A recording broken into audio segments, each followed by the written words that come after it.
1 January 2024। Wishing all of you a very very happy new year. आप सभी only IAS extended की पूरी family को 2024 नए वर्ष की ढेर सारी शुभकामनाएं।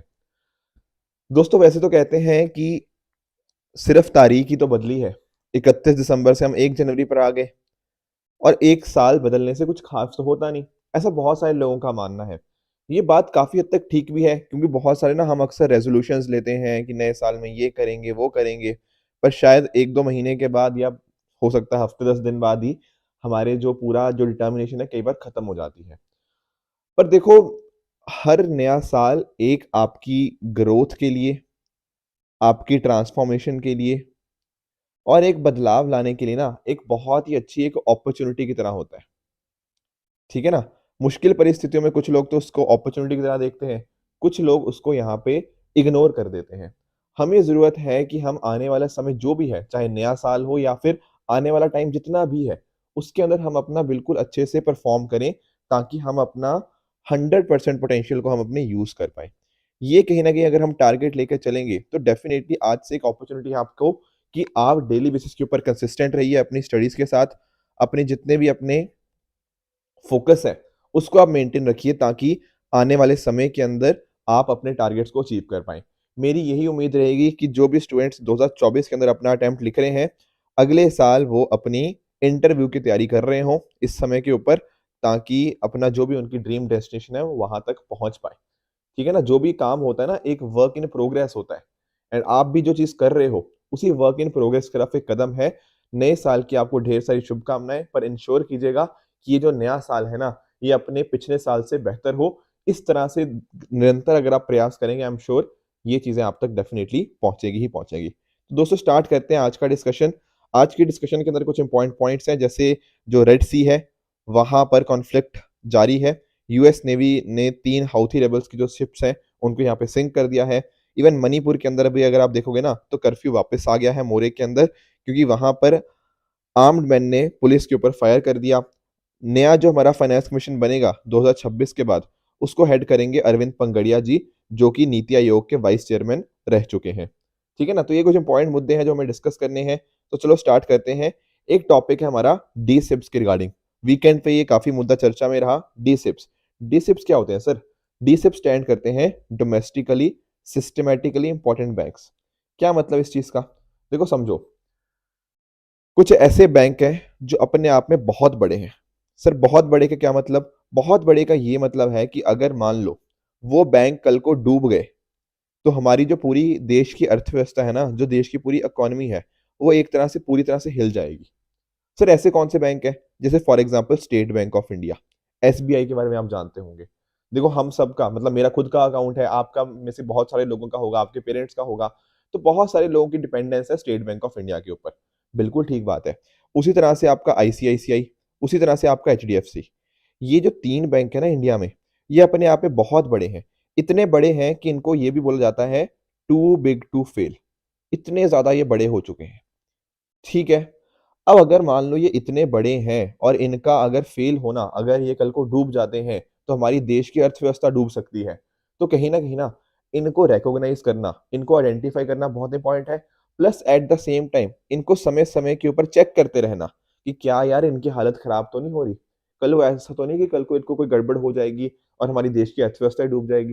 है ना? तो चेक करना ज़रूरी है ना, जो इंसान जितना बड़ा होता है, उसका इम्पैक्ट भी इकोनॉमी के ऊपर उतना ही ज़्यादा बड़ा होगा। तो उनको टाइमली चेक करना बड़ा ज़रूरी होता है। उसके लिए एक कैटेगराइज़ेशन है जिसका नाम है डी-सिप्स। अब ध्यान रखने वाली बात पहली तो ये है कि जो हमारा आरबीआई है, रिज़र्व बैंक ऑफ इंडिया, यहाँ पर आप देख सकते हो आरबीआई, ये आरबीआई है ना, इसका काम है ये देखना कि किसको डी-सिप में डालना है और किसको नहीं डालना। तो आज के समय के ऊपर ये 3 ही हैं आपका state bank of India, ICICI और एचडीएफसी। ये 3 बैंक आपके आज के समय के ऊपर आपको इस लिस्ट के अंदर देखने को मिलते हैं डी-सिप्स के अंदर। ठीक है सर, समझ आ गया। अब एक्चुअली नोटिस करो 3 तो है ये, इसमें कोई डाउट की बात नहीं है। पर इनमें भी ना रेलेवेंस अलग-अलग है। मतलब जो स्टेट बैंक ऑफ इंडिया है, वो बहुत ज़्यादा बड़ा है। बाकी भी बड़े हैं, पर एसबीआई जितने बड़े नहीं है।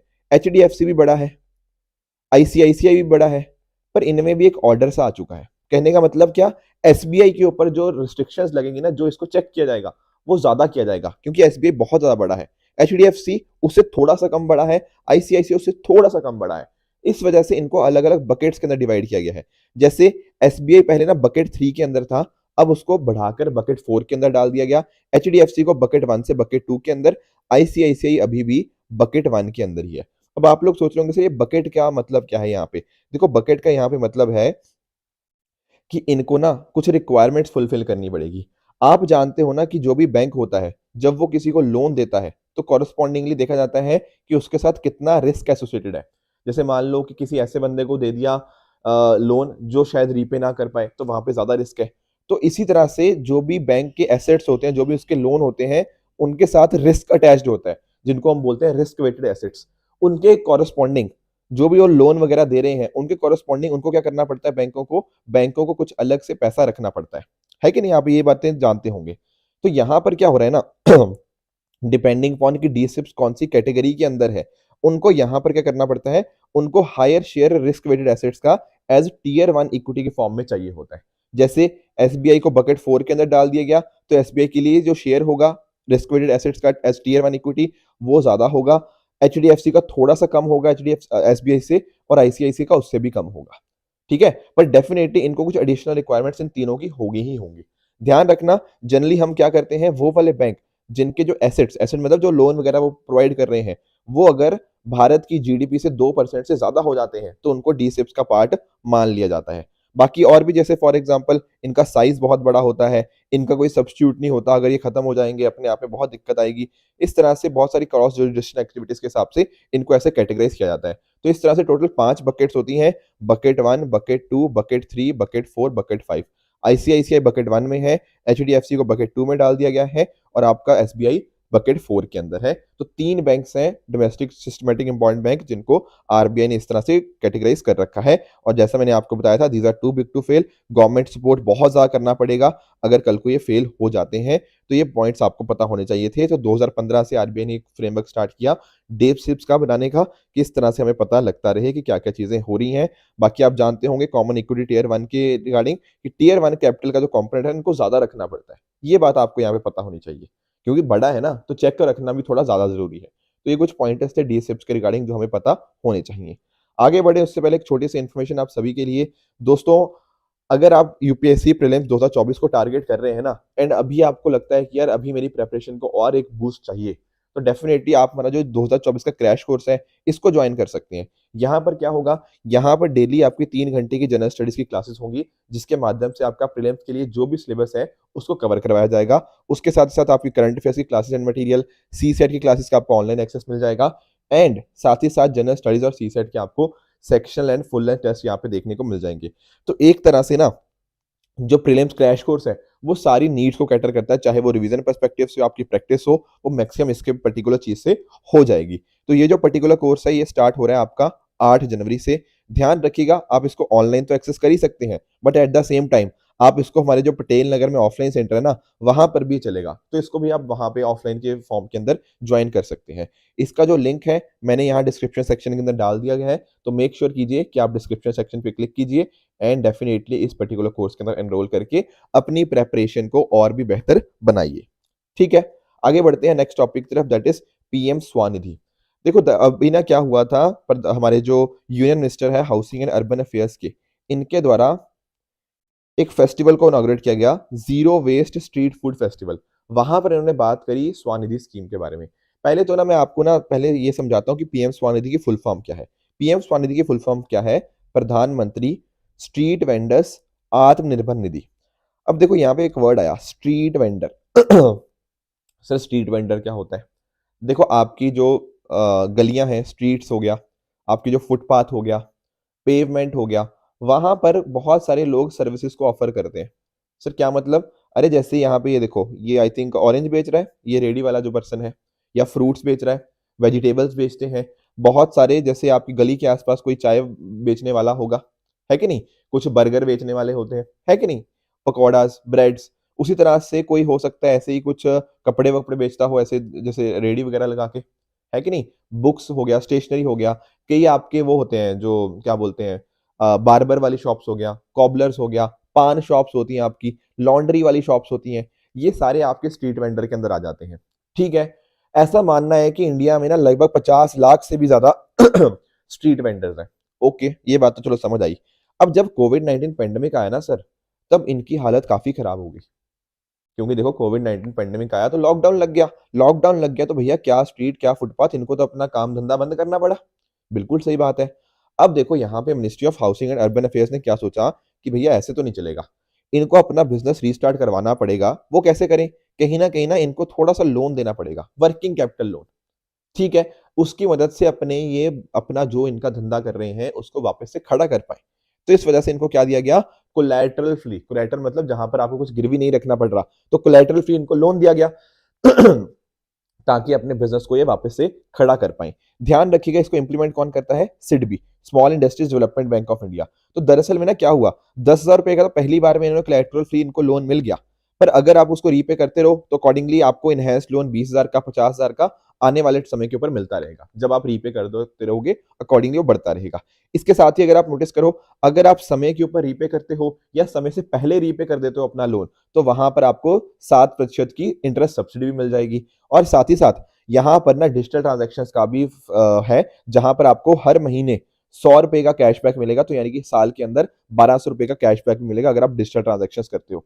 तो एक तरह से आप नोटिस करोगे कि किस तरह से हमने कोशिश करी है कि हमारे जो स्ट्रीट वेंडर्स हैं, उनको हम एम्पावर कर पाएँ। तो डिजिटल ट्रांज़ैक्शंस भी हैं, क्रेडिट लिमिट भी इनकी बढ़ाई जाएगी समय के ऊपर, टाइमली रीपेमेंट हो रहा है एंड साथ-साथ अच्छे से वर्किंग कैपिटल लोन यहाँ पे इनको मिल रहा है ताकि मंथली उनको वो रीपे कर पाएँ। पहले तो स्कीम की देखो कम समय के लिए थी, पर बार-बार हम इसको एक्सटेंड करते रहे हैं, तो अभी ये स्कीम जो है ना, दिसंबर 2024 तक एक्सटेंड हो चुकी है, ताकि हम ये सारी चीज़ें अचीव कर पाएँ। ध्यान रखने वाली बात ये है कि जो स्टेट या अर्बन लोकल बॉडीज़ हैं, वो यहाँ पर आइडेंटिफ़ाई करेंगी इन स्ट्रीट वेंडर्स को कि कौन एलिजिबल है एंड कौन एलिजिबल नहीं है। ऐसा बताया जाता है कि देखो एक सिक्किम, सिक्किम एक ऐसा स्टेट है जहाँ पर कोई भी स्ट्रीट वेंडर नहीं है, ऐसा मतलब आइडेंटिफ़ाई किया गया। बट बाकी अदरवाइज़ सभी स्टेट्स के अंदर हमें स्ट्रीट वेंडर्स यहाँ पे देखने को मिलते हैं, ऐसा हमारी यहाँ पे सरकार का मानना है। ठीक है, आगे अच्छा एक चीज़ और बची हुई है कि हमारा जो स्ट्रीट वेंडर एक्ट 2014 है ना, उसके अंदर इनको डिफ़ाइन किया गया है, जो मैं आपको बता रहा था कि स्ट्रीट वेंडर का मतलब क्या होता है। कोई हॉकर, पैडलर ये सारे आपके जो भी आपके ना मतलब मान लो पब्लिक पार्क के पास में, फुटपाथ के पास में जो अपना काम करते हैं, वो यहाँ पे उनको यहाँ पे स्ट्रीट वेंडर बताया जाता है। नेक्स्ट टॉपिक की तरफ आगे बढ़ते हैं दैट इज़ वर्ली पेंटिंग के बारे में जानने की कोशिश करते हैं। देखो पहले तो इसकी ना लोकेशन समझो कि वर्लिंग पेंटिंग की बात कहाँ कर रहा हूँ। बात ये हो रही है महाराष्ट्र की। स्पेशली जब हम बात करते हैं ना मुंबई, मुंबई की बात नहीं कर रहा, मुंबई के बाहर वाले एरियाज़ की, मुंबई के जो एक्सटीरियर वाले एरिया है। मुंबई में नहीं Warli tribe actually Warli painting Warli tribe से आती है।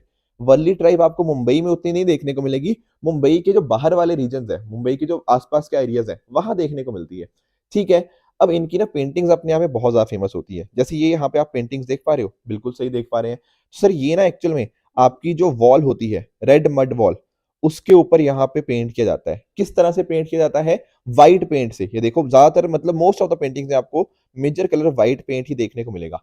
और ऐसा बताया जाता है कि चावल चावल को मतलब पीस कर उसका वाउट व्हाइट पाउडर बनाया जाता है। फिर उसके बाद उसके थ्रू यहाँ पे ये व्हाइट कलर की पेंटिंग इस तरह से करी जाती है रेड मड वॉल के ऊपर। चलो सर ये बात तो समझ आई। अब यहाँ पर ना इसके कुछ इंटरेस्टिंग फीचर्स हैं। क्या इंटरेस्टिंग फीचर्स हैं? जो कि यहाँ पे बहुत ही यूनिक है। वो क्या यूनिक है? देखो यहाँ पर आप देख रहे हो, ये रहा आपका सर्कल। हाँ सर सर्कल दिख गया। सर ये ट्रायंगल भी दिख रहा है हमें। अरे हाँ, बिल्कुल ट्रायंगल भी दिख रहा है। इस तरह से ना यहाँ पर बहुत सारी ज्योमेट्रिकल चीज़ों का यूज़ करते हैं। जैसे सर्कल का यूज़ कर लिया। जब भी बात होती है सर्कल की, सर्कल का दरअसल में इनके यहाँ मतलब है, सर्कल का मतलब होता है सन एंड मून। जब बात होती है ट्रायंगल की, उसका मतलब होता है माउंटेन्स एंड कोनिकल ट्रीज। उसके अलावा जैसे स्क्वायर वगैरह का भी यूज होता है। स्क्वायर का मतलब होता है एक पीस ऑफ लैंड को डिपिक्ट करता है। सेंट्रल मोटिव जो होता है वो स्क्वायर होता है, उसको चौक या चौकत बोलते हैं। तो इस तरह से ना इनका एक डिस्टिंग्विशिंग फीचर है कि इस तरह से ना ये इनको यूज करते हैं बहुत सारे ज्योमेट्रिकल एक्सप्रेशंस को। और जैसे इंसान है ना, ये इंसान को जहां पर भी बनाएंगे, जैसे इसमें भी देख लो, यहाँ पर भी ऊपर एक ट्रायंगल, एक नीचे ट्रायंगल। तो जो एक इंसान होता है, उसके अपर पार्ट को, टॉर्सो जो होता है, उसको एक अपर ट्रायंगल बना दिया जाता है, लोअर ट्रायंगल इस तरह से बना दिया जाता है। तो इस तरह से ना इसका दिखाया गया है कि एक ट्रायंगल ऊपर, एक ट्रायंगल नीचे, एक तरह से इक्विलिब्रियम हो गया। यूनिवर्स के इक्विलिब्रियम को ये डिपिक्ट करते हैं इस तरह दो ट्रायंगल्स को बना के। तो यानी कि इस तरह से लोगों को रिप्रेजेंट किया जाता है। और साथ ही साथ आप ये नोटिस करो यार कि जैसे इनकी ये पेंटिंग है, इस पेंटिंग के अंदर ना इनके घर के काम, जैसे यहाँ पे आई थिंक ये पानी भरने जा रहा है, ठीक है ना? ये अपने घर के कुछ काम कर रहे हैं, ये कुछ और शादी-वादी हो रही है किसी की, ठीक है ना? ये घर पे कुछ पीसा जा रहा है, ये कुछ खेती का कुछ काम कर रहे हैं। तो नोटिस कर रहे हो आप एक बात कि फार्मिंग, फिशिंग, हंटिंग इस तरह के सीन्स बहुत ज़्यादा पोर्ट्रे किए जाते हैं। तो डेली बेसिस की चीज़ें, अपने फेस्टिवल्स को, अपने फोक डांस को, इन सबको यहाँ पे रिप्रेजेंट किया जाता है। ये सारी बातें देखो मैंने यहाँ पे लिखी हुई हैं, ठीक है? मैंने जो बता भी दी कि फार्मिंग, फिशिंग, पोर्ट्रे, हंटिंग, अपर ट्रायंगल इसको रिप्रेजेंट करता है, लोअर ट्रायंगल इसको। तो एक्चुअल में ना जो डिस्टिंग्विशिंग फीचर होते हैं किसी पेंटिंग के, अगर आपको वो पता है, वो पेंटिंग कहाँ को बिलॉन्ग करती है, ये पता है, तो कहीं न कहीं आपको जितना मर्ज़ी मुश्किल क्वेश्चन आ जाए, आप उसको टैकल कर पाओगे। होता पता क्या है, हमने पेंटिंग कभी देखी नहीं होती और हम ना इन चीज़ों को याद करने की कोशिश करते हैं, ये जो सारी चीज़ें लिखी हुई हैं, उससे हमें दिक्कत आती है। तो ये बात आपको ध्यान में रखनी है कि जब भी कोई पेंटिंग पढ़ो आर्ट एंड कल्चर के अंदर, साथ ही साथ उसकी एक पिक्चर ज़रूर आपके दिमाग में होनी चाहिए ताकि आप उसको क्लियरली समझ पाओ। यहाँ पे समझना ये जो चीज़ है ना, ये ट्रेडिशनली वुमेन के द्वारा प्रैक्टिस करी जाती थी, एक तरह से जॉय एंड हैप्पीनेस के फॉर्म के अंदर, जो मैं वर्ली ट्राइब की बात कर रहा था। यहाँ पर ना एक बहुत फेमस पर्सन है, जिव्या सोम्य माशे। ये माशे आपको वर्ड याद होना चाहिए क्योंकि ये माशे जो है ना, माशे फैमिली, इन्होंने इस पर्टिकुलर आर्ट को आगे पॉपुलराइज़ करने के अंदर अपना एक बहुत-बहुत बड़ा योगदान दिया है। तो ये नाम आपको माशे फैमिली, ये बात आपको याद रखनी चाहिए कि वर्ली पेंटिंग के साथ इनका ही लिंकेज आपको देखने को मिल जाएगा। तो बहुत इंपॉर्टेंट लोकल स्टोरीज़ को यहाँ पे बताया जाता है, कुछ अगर सोशल इनजस्टिस है उसके ऊपर रिफ्लेक्ट किया जाता है, इस तरह की चीज़ें यहाँ पे देखने को आपको मिल जाएँगी। नेक्स्ट चलते हैं हम अन्नामलाई टाइगर रिज़र्व के ऊपर। यहाँ पर क्या हुआ है ना, अन्नामलाई टाइगर रिज़र्व के जो फॉरेस्ट ऑफिशियल्स हैं, उन्होंने एक एलिफेंट काफ को, वाइल्ड एलिफेंट काफ को रेस्क्यू किया है, जो कि सेपरेट हो गया था हर्ड से। न्यूज़ उतनी इंपॉर्टेंट नहीं है, but actually Annamalai tiger reserve की लोकेशन और बाकी चीज़ें इंपॉर्टेंट बन जाती हैं। ज़रा यहाँ पे आओ, ये आपका अगर इंडिया के अगर सदर्न पार्ट के अंदर देखोगे, इसको आप ज़ूम करोगे ना, तो यहाँ पर बिल्कुल आपको आपका जो केरला और तमिलनाडु, उसके बॉर्डर के ऊपर आपको अन्नामलाई टाइगर रिज़र्व आपको देखने को मिल जाएगा। तो केरला और तमिलनाडु के बिल्कुल आपको बॉर्डर के ऊपर आपको देखने को मिल जाता है। यहाँ पर ना इसके आस-पास भी बहुत सारे आपको रिज़र्व्स देखने को मिल जाएँगे, स्पेशली यहाँ पे ना ये पलक्कड़ गैप आप जानते होंगे इधर, ठीक है ना? यहाँ पे इधर आपको पलक्कड़ गैप देखने को मिल जाएगा, तो उसके आपको सदर्न साइड में आपको देखने को मिल जाएगा in the southern western Ghats. यहाँ पर आपका परम्बिकुलम टाइगर रिज़र्व बिल्कुल पास में है, चिनार वाइल्ड लाइफ सेंचुरी हो गया, इराविकुलम नेशनल पार्क आपको देखने को मिल जाता है। और भी बहुत सारे रिज़र्व फॉरेस्ट जैसे ननमरा हो गया, वदवचल हो गया, मलत्तुर हो गया, मरायर हो गया, ये सारे रिज़र्व फॉरेस्ट भी आपको यहाँ पे पास में ही देखने को मिल जाएँगे। एक इम्पॉर्टेंट बात आपको और ध्यान में रखनी है कि इसको टाइगर रिज़र्व डिक्लेयर किया गया था ये 2007 के अंदर। यहाँ पर आपको हल्दी, टर्मरिक हो गया, पेपर हो गया, कार्डामन हो गया, सिनेमन हो गया, ये कुछ इंपॉर्टेंट यहाँ पे रिज़र्व के अंदर आपको इंपॉर्टेंट स्पीशीज़ आपको देखने को मिल जाती हैं। फ़ौना की बात करें तो वहाँ पर भी आपको एशियाटिक एलिफेंट हो गया, ठीक है ना? Sambar, spotted deer, barking deer and बहुत सारे आपको देखने को मिल जाएँगे and wild pigs and sloth deer भी आपको यहाँ पे देखने को मिल जाते हैं। एक इम्पॉर्टेंट बात आपको ध्यान में रखनी है कि यहाँ पर ना जो इंडिजिनियस पीपल है, इसको भी ये सपोर्ट करता है। कहने का मतलब क्या? कुछ जो इंपॉर्टेंट जो ट्राइबल ग्रुप्स हैं, जैसे मलासार, मलई मलासार, कदार, एरावलर, पुलैर, मुदुवर्स, ये सारे अलग-अलग जो ट्राइबल ग्रुप्स हैं ना, ये ट्राइबल ग्रुप्स भी आपको यहाँ पे देखने को मिल जाएँगे। तो अपने-अपने रिज़र्व के अंदर बहुत सारे आपको इम्पोर्टेंट इंडिजिनस पीपल भी देखने को मिल जाते हैं।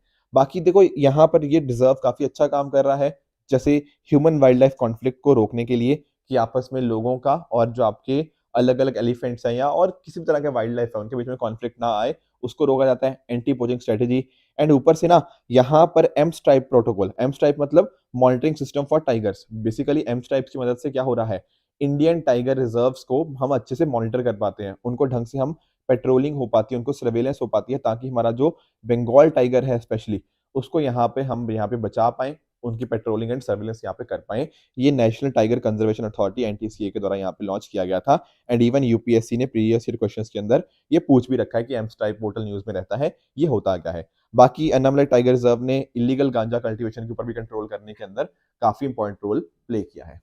नेक्स्ट टॉपिक है हमारा show cause notice bye FIU financial intelligence unit. देखो एक्चुअल में ना आप देखते होंगे कि बहुत सारे हमारे क्रिप्टो करेंसी ऑपरेटर्स हैं, जैसे बाइनैंक, इस तरह से और भी बहुत सारे क्रिप्टो करेंसी ऑपरेटर्स हैं।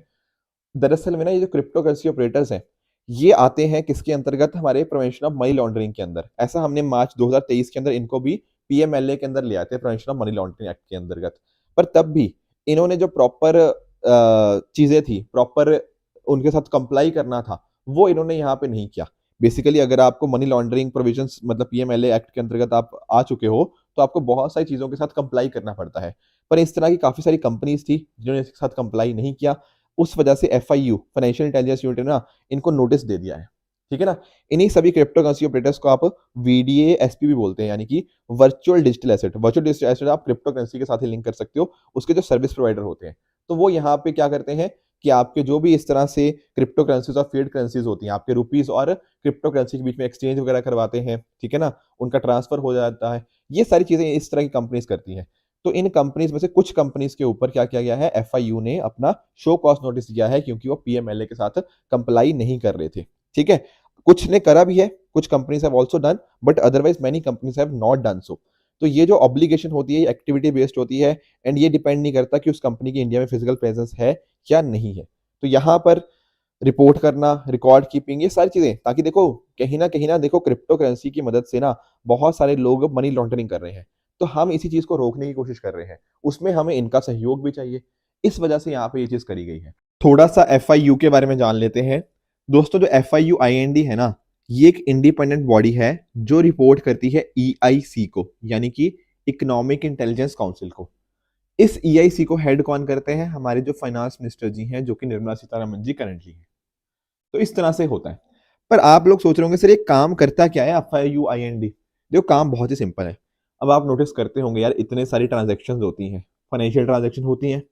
अब उन ट्रांजैक्शन को समझना, उनका एक डेटा बनाना, फिर इस डेटा को एनालाइज करना, उससे कहीं ना कहीं एक अच्छी इन्फॉर्मेशन निकालना, ताकि पता लग पाए कि कौन सी पॉसिबिलिटी हो सकती है मनी लॉन्ड्रिंग की एंड कौन सी नहीं हो सकती। Plus at the same time हमारे यहाँ पे अलग अलग इंटेलिजेंस एजेंसीज हैं, उनके बीच में डेटा शेयर करना पड़ सकता है। कई बार कहीं फॉरेन से डेटा मंगाना पड़ सकता है, कहीं नेशनल अथॉरिटीज का डेटा हो सकता है। वो सारा इन्फॉर्मेशन गैदर करना, इन्फॉर्मेशन को एनालाइज करना, इन्फॉर्मेशन को शेयर करना, एक सेंट्रल रिपोजिटरी बनाना, ये सारे के सारे काम किसके, एफआईयू के ही हैं। प्रॉपर रिसर्च एंड एनालिसिस के द्वारा किया जाता है इन सभी चीजों के रिगार्डिंग, एंड प्रॉपर कोऑर्डिनेशन यहाँ पे हमें देखने को मिल जाएगी।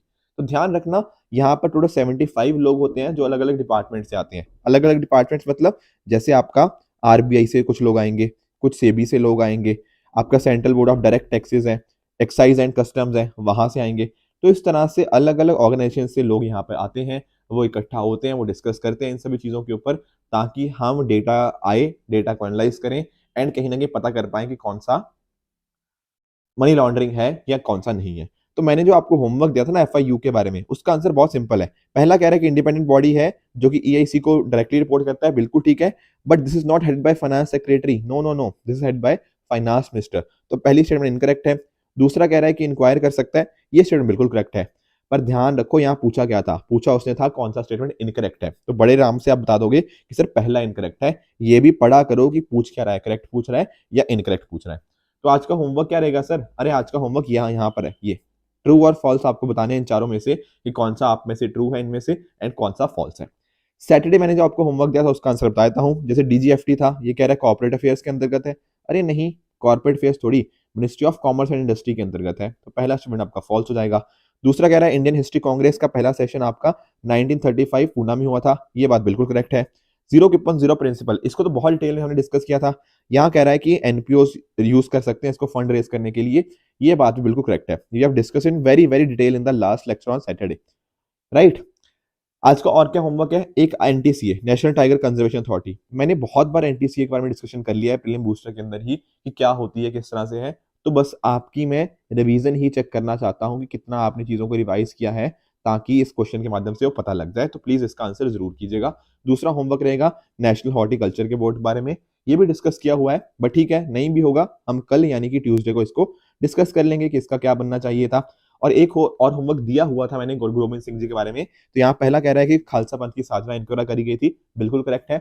दूसरा कह रहा है कि ये वन ऑफ द मतलब ही was the last of the personal gurus, बिल्कुल ठीक बात है। इसके बाद जो गुरु ग्रंथ साहिब जी थे ना, वो यहाँ पे हमें जो होली बुक है वो देखने को मिलती है। तीसरा बात कह रहा है कि ये दसम ग्रंथ के ऑथर है, ये बात बिल्कुल करेक्ट है। तो आंसर बनेगा option number C, all three are correct. तो दोस्तों ये था आज का लेक्चर। अगर आपको इसकी पीडीएफ चाहिए तो आप हमारे telegram channel PW only official पे जाके इसकी पीडीएफ डाउनलोड कर सकते हो एंड अपनी प्रेपरेशन को अभी बेहतर बना सकते हो। तो दोस्तों keep working hard, good bye and good luck to everyone.